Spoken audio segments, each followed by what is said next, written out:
Hello my fellow learners, welcome to the Syntax Surfer. So as in previous lectures, we studied about objects and classes that are the basics of C++. So today we are going to start with the another important topic, that is constructors and destructors. So without wasting much time, let's get started. So let's start with constructors. So constructor is a member function with the same name as its class. मतलब कि इसमें हम एक member function create करते हैं जिसका name उसकी class की तरह ही होता है. बट क्योंकि constructor are use to initialize the objects of class. ठीक है, तो हम इसमें क्या करते हैं कि एक ही क्लास के ऑब्जेक्ट्स को इनिशियलाइज करने के लिए इसका यूज़ करते हैं. जैसे कि हम उसके लिए पहले मेंबर फंक्शंस बनाते थे, gate data, read data types. लेकिन अब हम क्या करेंगे, एक कंस्ट्रक्टर बना देंगे जिसका काम होगा वही कि उन ऑब्जेक्ट्स को इनिशियलाइज करना, मतलब कि उसके डेटा मेंबर्स को वैल्यू देना. तो जैसे ही ऑब्जेक्ट क्रिएट होगा उसको अपने आप एक वैल्यू इनिशियलाइज हो जाएगी, हमें उसको बार बार उसके लिए मेंबर फंक्शन कॉल करने की नीड नहीं पड़ेगी. और मतलब कि जैसे ही हम ऑब्जेक्ट क्रिएट करेंगे तो मेंबर फंक्शन यानी कि हमारा कंस्ट्रक्टर कॉल हो जाएगा और ऑब्जेक्ट इनिशियलाइज हो जाएगा. इसको बोलते हैं automatic initialization of objects. Coming to an example for this, class sample लिया हमने और उसके बाद हमने एक डेटा मेंबर लिया ए और उसको हमने इनिशियलाइज़ कराया है कंस्ट्रक्टर बना के. कंस्ट्रक्टर की कोई डेटा टाइप नहीं होती है, तो ये चीज़ याद रखनी है. इसके लिए सिंटेक्स में सिंपली हमें बस क्लास नेम को विद ब्रैकेट्स लिखना है और फिर उसके डेटा मेंबर को इनिशियलाइज़ कर देना है. Now we have created this object S and then it will be automatically initialized when this code line will be executed. So we have to note that कि कभी भी जब हम कंस्ट्रक्टर बनाएंगे तो उसे हमें सिर्फ पब्लिक में ही डिक्लेयर करना है और उसको हम कांस्टेंट नहीं कर सकते, उसको हम स्टैटिक नहीं कर सकते, उसको हम वर्चुअल भी नहीं कर सकते और उसको किसी और क्लास में इनहेरिट नहीं कर सकते. Now coming to the next topic, types of constructor. Constructors are of three types, that is default, parameterized and copy. Default constructor, it is a constructor having no arguments. That is जैसा कि हमने पिछले example में पढ़ा था जहाँ पर हमने सैम्पल नेम की क्लास बनाई थी, उसके अंदर हमने कोई भी आर्ग्यूमेंट्स नहीं दिए थे, जस्ट वैल्यूज़ पास करी थी. मतलब कि हमारा कोई रिस्ट्रिक्शन नहीं है कि हम किसी भी टाइप की वैल्यू उसको दे सकते हैं, दैट इज़ इंट, फ्लोट और कैर. एंड एक और चीज़ ध्यान रखनी है कि कभी भी हमारा ऑब्जेक्ट बिना कंस्ट्रक्टर के क्रिएट नहीं होता. दैट इज़ अगर हमारे प्रोग्रामर ने कोई भी कंस्ट्रक्टर नहीं बनाया, इसका मतलब ये नहीं कि हम नॉर्मली ऑब्जेक्ट को क्रिएट कर देंगे. Then we will this job will be done by the compiler. तो कंपाइलर क्या करता है, वो खुद से एक डिफ़ॉल्ट कंस्ट्रक्टर कॉल करता है और ऑब्जेक्ट को इनिशियलाइज करता है with some dummy values. So next is parameterized constructor. इसके अंदर जैसे डिफ़ॉल्ट में तो कोई आर्ग्यूमेंट्स नहीं देते, इसमें हम आर्ग्यूमेंट्स को रखते हैं ताकि उसके अकॉर्डिंग वैल्यू हम पास कर सकें. दैट इज़ पैरामीटर्स देते हैं कि इसमें इन टाइप की वैल्यू आएगी, इसके अंदर फ्लोट टाइप की वैल्यू आएगी.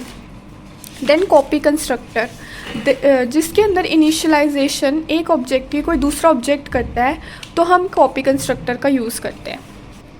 Now let's discuss parameterized constructor in detail. We have again created a class called sample. तो इसमें भी हमने दो डेटा मेंबर्स लिए हैं, ए और बी. डिफ़ॉल्ट कंस्ट्रक्टर में क्या होता है कि यूज़र को कोई वैल्यू पास करने की ज़रूरत नहीं है. जो अगर उसने कोई वैल्यू पास नहीं की तो बाय डिफ़ॉल्ट क्या होगा, डिफ़ॉल्ट कंस्ट्रक्टर में जो भी वैल्यूज़ पास की होंगी वो उसको मिल जाएंगी. लेकिन पैरामीटराइज्ड कंस्ट्रक्टर में हम यूज़र को एक चांस देते हैं कि वो अपने अकॉर्डिंग वैल्यूज़ पास कर सकता है, बट उसको सिर्फ वो ही वैल्यूज़ पास करनी है जो कि हमने डिफ़ाइन की है पैरामीटराइज्ड कंस्ट्रक्टर की डेफिनेशन में. दैट इज़ यहाँ पर जैसे कि इंट एक्स और इंट वाई है, तो जो भी यूज़र वैल्यू पास करेगा वो इंट टाइप की होनी चाहिए. Now there are two ways to call parameterized constructor. Default constructor तो जैसे ही हम ऑब्जेक्ट क्रिएट करते हैं कॉल हो जाता है, बट जो पैरामीटराइज्ड कंस्ट्रक्टर होता है उसके लिए हमारा सिंटेक्स थोड़ा डिफरेंट हो जाता है कॉल करने के लिए. उसके अंदर पहले ही होता है कि हम एक्सप्लिसिट कॉल कर सकते हैं या फिर हम इम्प्लिसिट कॉल कर सकते हैं. एक्सप्लिसिट कॉल में हम क्या सिंटेक्स यूज़ करते हैं, class name, then object name, फिर is equal to function name. अब फंक्शन नेम तो हमारा मेंबर फंक्शन का नेम भी वही है, क्लास नेम, और ब्रैकेट में हम आर्ग्यूमेंट्स दे देते हैं। इम्प्लिसिट कॉल में क्या होता है, बस हम क्लास नेम लिखते हैं, ऑब्जेक्ट नेम लिखते हैं और ब्रैकेट में आर्ग्यूमेंट्स दे देते हैं। Now coming to the copy constructor.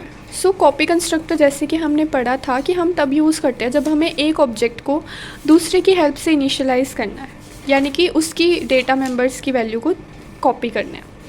तो फिर हमने यहाँ पर एक क्लास बनाई और उसके 2 डेटा मेंबर्स लिए, और फिर उसके बाद आता है मेन काम कि हमने बनाया कॉपी कंस्ट्रक्टर, जिसके अंदर हमें क्या करना है, पहले तो सैम्पल, फिर आर्ग्यूमेंट्स में हम क्या कहते हैं, ऑब्जेक्ट के लिए डेटा टाइप देंगे जो कि हमारी क्लास है, दैट इज़ सैम्पल। फिर हम एम्परसेंड लगाएंगे, वो हमारी मर्ज़ी है वैसे, बट हम इसलिए लगाते हैं ताकि यहाँ पे हम पास बाय रेफरेंस कर सकें, और जो ये ऑब्जेक्ट है, वो जो भी हम ऑब्जेक्ट पास कर रहे हैं, जैसे दैट इज़ ऑब्जेक्ट 1, उसका मतलब कि रेफरेंस बन जाए, मतलब कि उसी का दूसरा नेम बन जाए। एक तो इससे मेमोरी स्पेस भी कम यूज़ होगा, दूसरा अगर बाय चांस हम इस ऑब्जेक्ट के अंदर कोई चेंजेस करते हैं तो वो इसमें भी रिफ्लेक्ट होंगे। तो यहाँ पर भी हमने वही किया है। फिर हमने एक जो भी हमारा ऑब्जेक्ट यानी कि कॉलिंग है, उसकी डेटा मेंबर को, जिसको हमने पास किया उस ऑब्जेक्ट के डेटा मेंबर्स से कॉपी कर दिया। तो इसको या तो हम ऐसे कॉल कर सकते हैं कि class name then object name और फिर ब्रैकेट में वो वाला object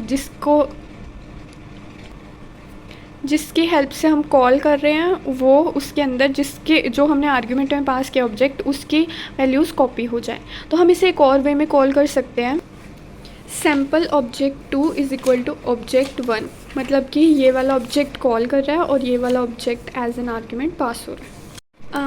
I have told you that it is not compulsory to use pass by reference, but it's compulsory as अगर हम यहाँ पर इसको पास बाय वैल्यू करते, मतलब कि हम क्या करते कि एक कॉपी बनाते जिसमें हम ऑब्जेक्ट की वैल्यू को स्टोर कराते, लेकिन उसके लिए हमें फिर से कॉपी कंस्ट्रक्टर को कॉल करना पड़ता, जिसकी वजह से रिकर्शन होता। देन अगेन वो बार बार उसको कॉल करता और एक इनफाइनाइट लूप बन जाता, जिसकी वजह से वो पूरा प्रोग्राम हमारा इनफाइनाइट लूप में चला जाता और वो हमारी मेमोरी फुल कर देता और वो नहीं हो पाता execute. Now coming to constructor with default arguments, मतलब कि हम आर्ग्यूमेंट्स भी जैसे पैरामीटराइज कंस्ट्रक्टर में देते हैं, तो हम उसमें यूज़र को बताते हैं कि क्या उसको किस टाइप का आर्ग्यूमेंट पास करना है, बट हम वो वैल्यू उसकी मर्ज़ी होती है। तो हो सकता है कि कोई यूज़र वैल्यू एक के लिए पास करे डेटा मेंबर के लिए, दूसरे के लिए ना करे। तो अगर वो इनिशियलाइज नहीं करता तो हम अपनी मर्ज़ी से भी कुछ डिफ़ॉल्ट वैल्यूज़ दे सकते हैं। जैसे कि हमने यहाँ पर एक सिंपल इंटरेस्ट कैलकुलेट करने के लिए क्लास बनाई है, उसके अंदर हमने इंटरेस्ट नाम का डिफ़ॉल्ट पैरामीटराइज कंस्ट्रक्टर बनाया है, जिसके अंदर हमने एक डिफ़ॉल्ट आर्ग्यूमेंट दिया है, that is rate of interest. मतलब कि अगर हमारा जो यूज़र है वो रेट ऑफ इंटरेस्ट को नहीं वैल्यू देता, तो उसके पास अपनी एक डिफ़ॉल्ट वैल्यू है, दैट इज़ 10। सो जैसे कि अब यहाँ पर हमारे यूज़र ने सिर्फ या फिर प्रोग्रामर ने 2 ही वैल्यूज़ पास करी हैं, तो जो तीसरी वैल्यू है वो अपने आप 10 ली जाएगी। बट नीचे वाले पार्ट में जब हमने एक वैल्यू दे दी है 15, तो फिर 10 यूज़ नहीं होगा। इस केस में हमारा रेट ऑफ इंटरेस्ट 15 रहेगा। Also, another thing to note is that while using default arguments, we must not create objects using default constructor as it will cause ambiguity। मतलब कि हमारा कंपाइलर समझ नहीं पाएगा कि उसे इस वक्त किस को यूज़ करना है, पैरामीटराइज कंस्ट्रक्टर जिसके अंदर डिफ़ॉल्ट आर्ग्यूमेंट्स हैं, या फिर हमारा जो डिफ़ॉल्ट कंस्ट्रक्टर है जिसमें हमें बाय डिफ़ॉल्ट वैल्यूज़ गिवन है। So that is all for today's video. In the next lecture we will start with another important topic, that is operator overloading. So till then keep learning, keep coding.